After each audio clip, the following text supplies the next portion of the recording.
आप सभी को प्रभु यीशु मसीह के नाम से प्रेम भरा सलाम। अजीजों, आज का संदेश बहुत अजीब और किस्म का संदेश है। जी हाँ, सो मेरे साथ ज्यादा वक्त ना गवाते हुए हम चलते सीधा परमेश्वर के वचन की यात्रा की ओर।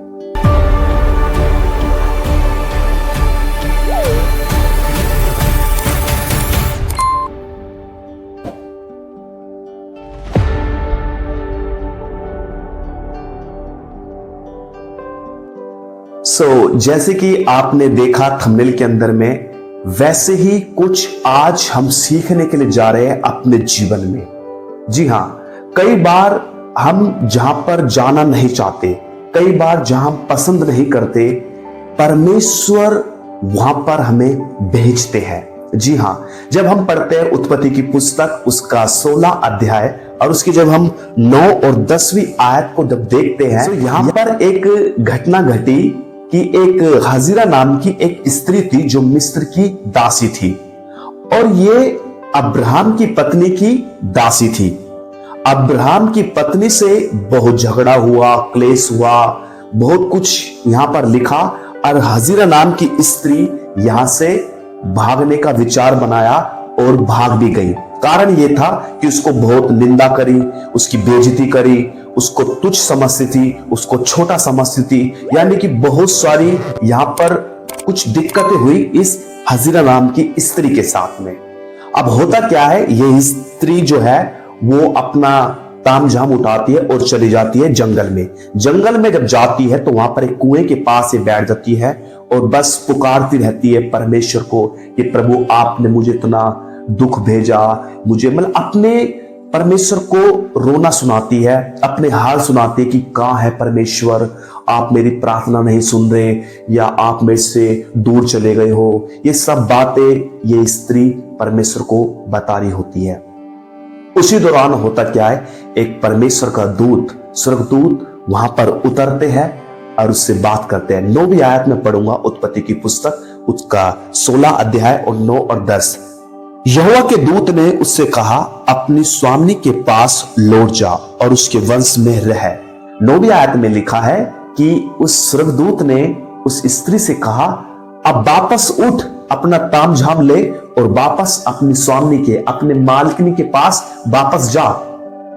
बड़ी अजीब बात है, अभी तो वहां से भागी है इतने दुख में, परेशानी में, और फिर से वापस इसको दूत भेजते हैं वहीं पे। परमेश्वर की योजना अजीजों बहुत अलग होती है। कई बार हम शारीरिक बुद्धि से, ज्ञान से समझने की कोशिश करते हैं, लेकिन वो हमें समझ नहीं आती।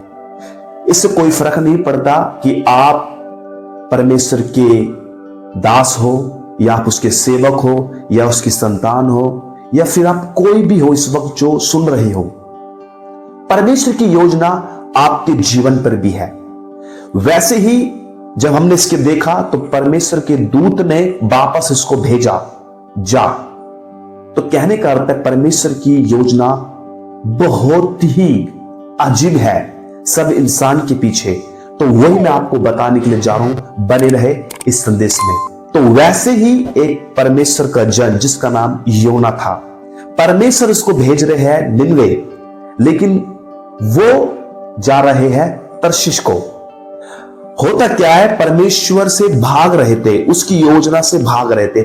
जैसे मैंने बताया, परमेश्वर की योजना बहुत अलग और किस्म की है।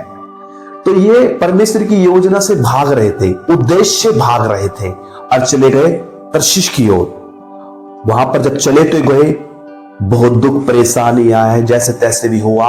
वापस वो कहानी आप पढ़ लेना, मैंने आपको साइड में वचन दे देता हूं, इस कहानी को पढ़ना, बहुत अच्छे से समझ जाएगा। बहुत सारी वहां पर दिक्कत परेशानी आई, फिर से वापस चले गए निनवे की ओर और वहां पर परमेश्वर के काम को करा।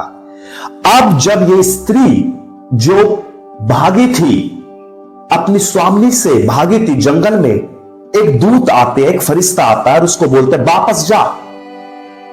ये हमें सुनने में बड़ा अजीब लग रहा है, लेकिन उसका दर्द वहां पर बहुत अजीब था।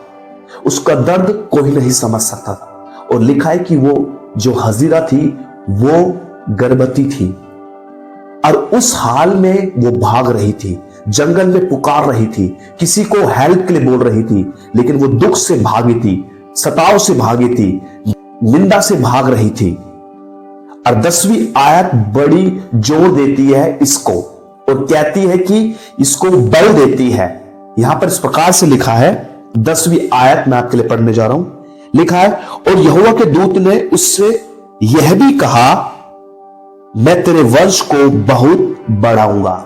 क्या कहा? कि मैं तेरे वंश को बहुत बढ़ाऊंगा। शायद इस वचन ने हजीरा को हिम्मत दी, ताकत दी कि हां, परमेश्वर मेरे वंश को बहुत बढ़ाएंगे। अजीजों, कहने का मतलब है इस संदेश में कि शायद हम जहां नहीं जाना चाहते, जहां हमको परेशानी होती है, निंदाएं होती है, हमारी बेइज्जती होती है, हमको तुच्छ समझते हैं, परमेश्वर की योजना वहां पर भी छिपी होती है। बड़ी करीबी से देखिए परमेश्वर की योजना को, आंखों से नहीं, दिमाग से नहीं, दिल से परमेश्वर की योजना को देखिए। हर एक इंसान जो इस वक्त शायद मुझे सुन रहा हो, परमेश्वर की योजना आपके जीवन पे भी है। आप सोच रहे होंगे कि ये ऐसा क्यों हुआ, लेकिन नहीं, परमेश्वर की योजना वहां से भी खड़ी हो जाती है। आपको शायद समझ नहीं आएगा। आपको करना क्या है? बस सिर्फ परमेश्वर की आवाज को सुनते रहिए, उसके वचन को पढ़ते रहिए, प्रार्थना करते रहिए। परमेश्वर की योजना आपको जरूर उसके मार्ग पर लेके जाएगी। उम्मीद करता हूं अजीजों, आपको एक छोटा सा संदेश बहुत पसंद आएगा। अगर आपको पसंद आया, आपके दिल को छुआ, तो जरूर इसको लाइक, सब्सक्राइब, कमेंट जरूर करें और अपने दोस्तों को जरूर इस संदेश को साझा करने पाए। और मिलते हैं एक नए संदेश के साथ नेक्स्ट टाइम। प्रभु आपको आशीष दे। God bless you.